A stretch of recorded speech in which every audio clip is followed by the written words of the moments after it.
টানা বৃষ্টিতে ডুবে আছে দেশের বিভিন্ন এলাকা। এ বিষয়ে আরও জানাতে চট্টগ্রামের সাতকানিয়া থেকে সরাসরি যুক্ত হচ্ছেন সহকর্মী আরিফুল ইসলাম। আরিফ, দুর্গতদের মাঝে ত্রাণ বিতরণ ব্যবস্থাপনা কেমন দেখছেন? স্থানীয় জনপ্রতিনিধি বা প্রশাসনের তৎপরতা কেমন? প্রবেশ করেছি।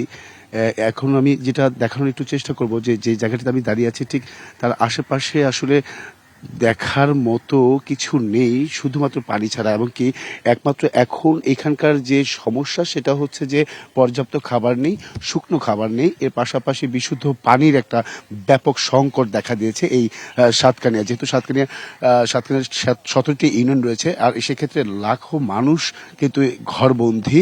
আর আরেকটি বিষয় জানিয়ে রাখি, ঘরবন্দি যে মানুষগুলো আছে তারা প্রতিদিনই ঘর থেকে কিছু না কিছুর জন্য বের হচ্ছেন, এমনকি সে সম্বলটুকু বাসা বাড়ির বা ঘরের যে আসবাবপত্রগুলো রয়েছে সে সম্বলটুকু রক্ষার জন্য কিন্তু তারা আপ্রাণ চেষ্টা করে যাচ্ছেন। তাই তারা বিভিন্ন জায়গায় আত্মীয়স্বজনের বাসায় তারা আশ্রয় নিয়েছেন, এমনকি আশ্রয় কেন্দ্রগুলো যেখানে আছে সেখানে আসলে তাদের পক্ষে যাওয়া সম্ভব না। তাই তারা যে দোতলা ভবনগুলো রয়েছে, পাশাপাশি যে বাড়িগুলোতে পানি জমে নাই সেখানে কিন্তু তারা আশ্রয় নিচ্ছেন। এছাড়াও যারা অসুস্থ মানুষ রয়েছে তারাও কিন্তু আসলে বিপাকে পড়ে রয়েছে। কোনো ধরনের চিকিৎসা সেবা পাচ্ছেন না, ওষুধ পাচ্ছেন না, স্যালাইন পাচ্ছেন না।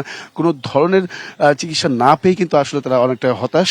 এছাড়াও আরেকটি বিষয় জানি রাখি, ত্রাণ এই প্রত্যন্ত অঞ্চলগুলোতে কিন্তু এখন পর্যন্ত তেমন কোনো ত্রাণ বা সহায়তা এখনো পৌঁছায়নি। আর পাশাপাশি আমি যেটা বলতে পারি যে এখানে সাধারণ মানুষ যে ঘরবন্দি হয়ে রয়েছে, সেটার যে তাদের পক্ষে বা তাদের হয়ে যে সহায়তা করবে সরকারের পক্ষ থেকে হোক বা বেসরকারিভাবেই হোক, আসলে এখন পর্যন্ত সেই জায়গা বা সেখানে দোরগোড়া পৌঁছাতে পারেনি।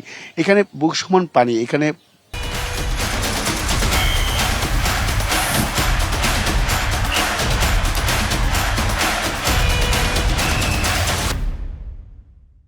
প্রত্যেকেই তারা কিন্তু বারবারই বলছেন যে আসলে শেষ সম্বল বা শেষমেশ বেঁচে থাকার যুদ্ধটা তারা এভাবেই করছেন, কোনো ধরনের সহযোগিতা ছাড়াই।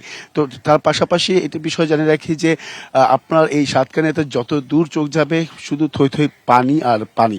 আর এই পানির মধ্যে যে আহ, আহ, যারা আছেন বা যারা ভুক্তভোগী তারা কিন্তু আসলে সব সময় বরাবরই চাচ্ছেন যে ত্রাণ পৌঁছাক। আর ত্রাণের থেকেও বড় সম্বল যে ঘর হারিয়েছে সেই পরবর্তীতে আসলে ঘরটা নির্মাণের সহায়তা কিভাবে হবে বা নির্মাণ করবেন কিভাবে, আবার নতুন করে গড়ে তুলবেন কিভাবে, সেটা নিয়েও কিন্তু দুশ্চিন্তার মধ্যে পড়ে আছেন। যার কারণ হচ্ছে এখানে ফসলি আবাদের জমির উপরে পানি, ব্যবসা প্রতিষ্ঠান বন্ধ, সবকিছু মিলেই একেবারে বিপর্যস্ত এখানকার মানুষের। তো এই ছিল এখান থেকে মিম সবশেষ। মিম, আরিফ, আপনাকে ধন্যবাদ।